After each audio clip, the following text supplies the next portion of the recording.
Magandang araw, Herons. Handa na ba kayong matuto? Tara, mag-aral tayo. Ako si Binibining Hanelin P. Matuginas at sa araw na ito, pag-aaralan natin ang mga elemento at etika ng komunikasyong teknikal sa lokal at daigdig. Inaasahang pagkatapos ng aralin na ito, nabibigyang kahulugan ang teknikal bokasyonal ng mga sulatin at nakikilala ang iba't ibang teknikal bokasyonal na sulatin ayon sa layunin, gamit, anyo, katangian, at target na gagamit. Pero bago tayo magsimula, pansinin ang pahayag na pinost ni Mr. J. Sonsa. At sa iyong palagay, ano ang mali sa pahayag na ito?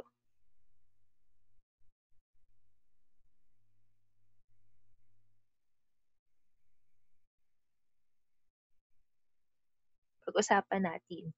So, bagaman tungkol sa artista ang pahayag na ito, mga artista ang pahayag na ito, ang tonong ginamit ni Mr. Zonza ay parang siya ay tiyak na tiyak sa kanyang mga inilahad kahit na obvious na ito ay bias dahil wala man lang nakapaloob na opinyon o direktang sinabi yung mga taong nasangkot. Kaya naman ito ay naging isang malaking issue at talaga namang napag-usapan. Ipinakita ko ang halimbawa na ito dahil ngayon pag-uusapan natin ang etika at ito ay may tatlong kategorya. So ang etika ay nag-uugat sa mga pagpapahalagang mayroon ng isang tao. Ang mga pagpapahalagang ito ay maikakategorya sa tatlo. So una, ang personal na etika, meron ring panlipunang etika at meron ring etikang preserbasyon. Pag-usapan natin ang personal na etika. Sa simula pa lang sa pagkabata natin, hinuhulma na ang tao sa paniniwala at pagpapahalagang mayroon ang ating pamilya, pamayanan, at yung relihiyong kinabibilangan natin.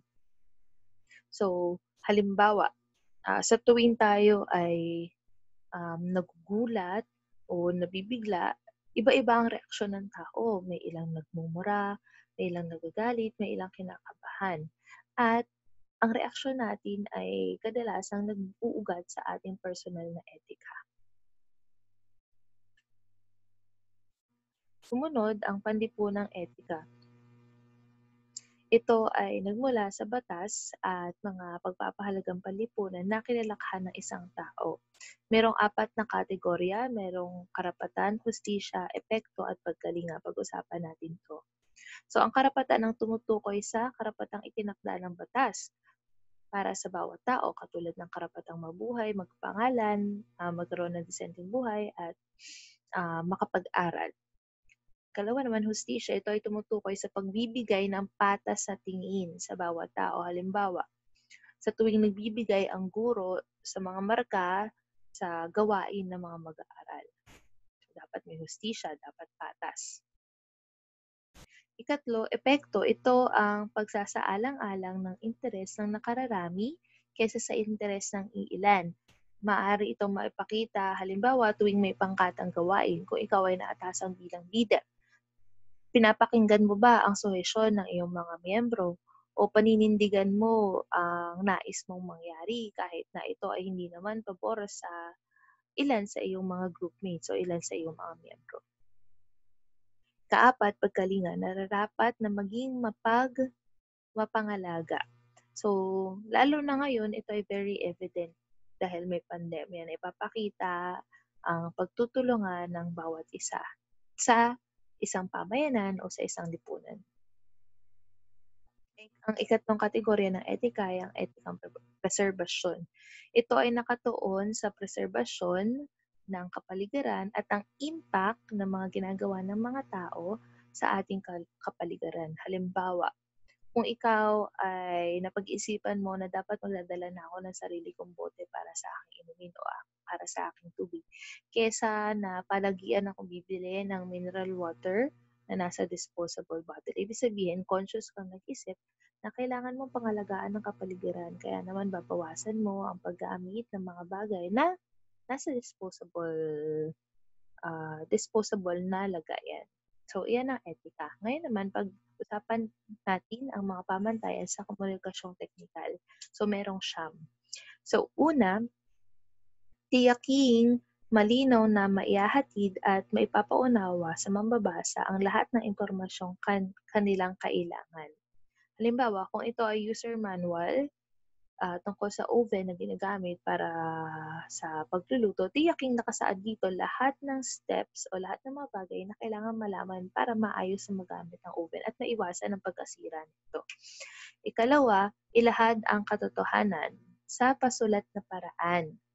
So, tiyaking katotohanan ng nakasulat sa iyong technical na sulatin. Halimbawa, sa isang manual ng oven, kung may mga provision na dapat iwasan dahil ikakasira ng oven. So, dapat nakasulat rin ito dun. Nakasulat rin ito dun. Ikatlo, iwasang magbigay ng husga at maging objective. Sa user manual, huwag ilagay na number 1 in the market ang iyong produkto kung hindi naman talaga ito totoo. Ikaapat, sumangguni sa eksperto kung may alinlangan. Kung ikaw ay naatasang magsulat ng recipe, ngunit sa tingin mo may kulang sa lasa ng iyong niluto or may mali sa sukat, huwag mahiyang sumangguni sa eksperto upang manghingi ng rekomendasyon o kaya naman ipa-criticize ang iyong gawa.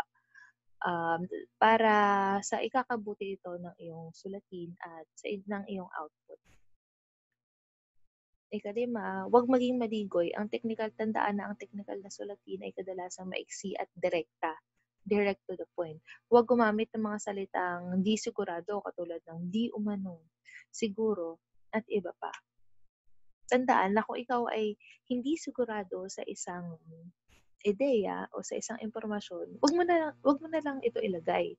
Pero kung ito naman ay opinion at meron kang backup, bagaman hindi ito tuwirang napatunayan, pero kung ito ay popular na opinion at ang nagsabi nito ay isang eksperto at mababackupan mo ng ilang datos, maaari mo itong ilagay. Pero kung totally hindi ka sigurado sa isang bagay at lalagyan mo pa ng di o ano siguro, ay huwag mo na lamang itong ilagay sa iyong technical na sulatin.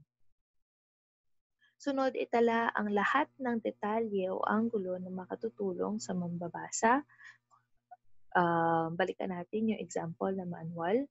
Kung ito ay manual ng pagta-troubleshoot ng problemang ma-encounter ng isang tao sa halimbawa, paggamit ng cellphone, dapat lahat ng steps na kailangan gawin ng isang tao ay detalyadong nakasaad sa iyong sulatin. Iwasan ang pagmamalabis at paggamit ng mga exaggerations, lalo na kung hindi tiyak sa mga ito.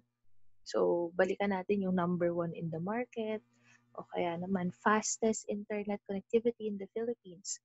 Kung wala namang datos na magsasabi na ayun talaga ang description ng iyong produkto o serbisyo. So, huwag na nating isama sa ating technical na sulatin dahil maaari itong makaapekto sa pananaw ng ating mga mambabasa o ng ating target audience. Sunod, maging patas. Tiyaking patas ang lahat ng pinaghanguan ng impormasyon. So, sa technical na sulatin, tama lamang na kumuha ka ng mga impormasyon mula sa iba't ibang sources. Pwedeng internet source, pwedeng libro, o pwede naman panayam sa iba't ibang tao. Pero dapat tiyakin na ang mga bagay na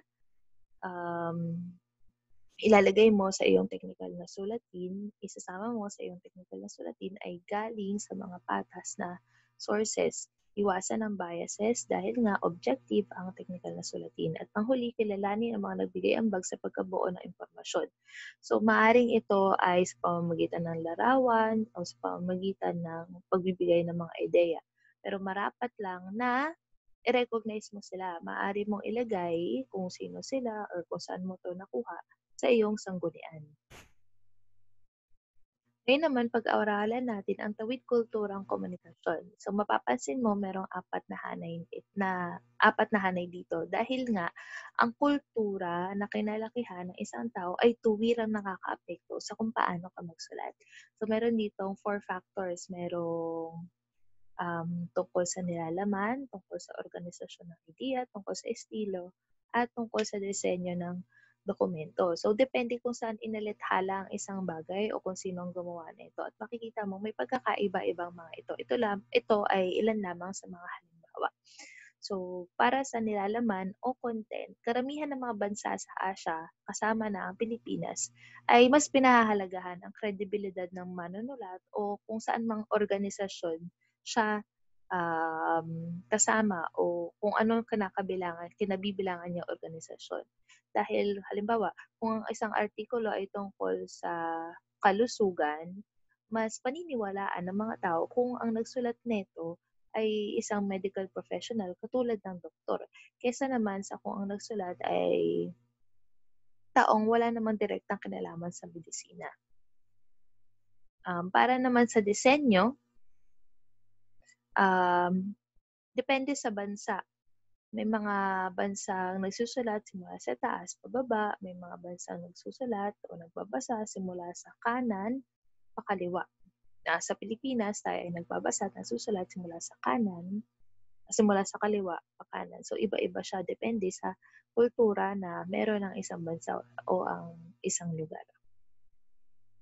At marami pang pagkakaiba-iba na dapat bilang isang mambabasa, tayo ay may sapat na kamalayan, dapat aware tayo sa pagkakaibang kultural upang lubos nating maunawaan ang ating binabasa o ating pinapanood o pinapakinggan. Ngayon, subukan natin 'to. Lumikha ng isang SWOT analysis, strength, weakness, opportunity, and threat mula sa mga etika ng komunikasyong teknikal sa lokal at pandaigdigang komunikasyon. Suriin ang mga ito sa pamamaraan ng pasulat, pasalita at pagbasa. So, mamili lamang ng 2 sa mga bansa.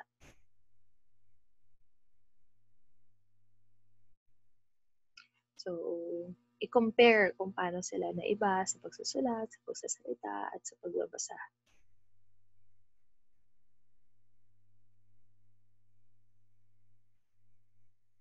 At ngayon, tapos na tayo. Naway naging makabuluhan ang diskursong ito. Maraming salamat sa pakikinig. Magkita tayong muli sa ika-4 na aralin.